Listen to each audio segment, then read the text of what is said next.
No, I can't spin. Of course you can.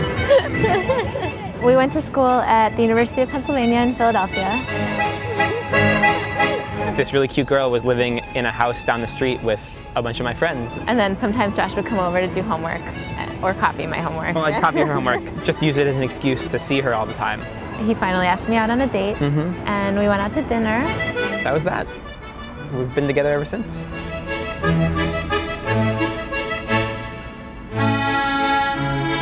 Then I moved to DC after we graduated, and Laura stayed in Philadelphia, so we did the long distance thing for a year.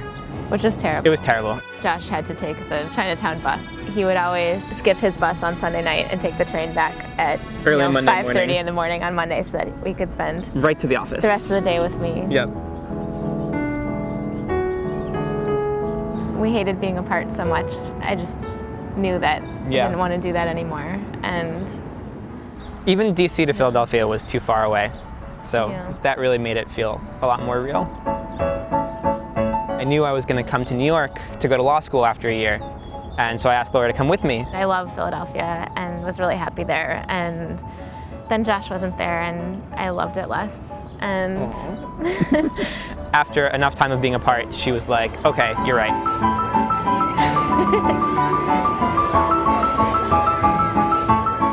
The proposal story was a bit of a saga, actually. And her brother, whose engagement party we had been at, was doing a postdoc in Amsterdam. So for my spring break, we went to visit him.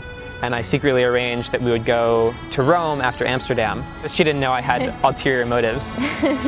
So we went to Rome, and I made a nice dinner reservation at the restaurant on top of the Spanish Steps. When Laura got up from the table, I asked the waiter to put a little photo album that I had made of pictures of the two of us into her dessert menu. And I looked at the menu and there was this thing in it, and I said, oh, weird, like, does your menu have one of these? And I was like, no, Laura, it has my handwriting on the front. Look at it again. It was a little album, and on the front it had a business card from the restaurant we went to on our first date in Philadelphia. And I opened it, and there were a bunch of pictures of us together. And I sort of looked over at him, like, oh, this is so sweet. And then I kept flipping through the book, and at the end it said to be continued and had blank pages. And I looked over at him again, and he was down on one knee and had a ring. And after a couple seconds, I said, you can say yes now. And then finally she did.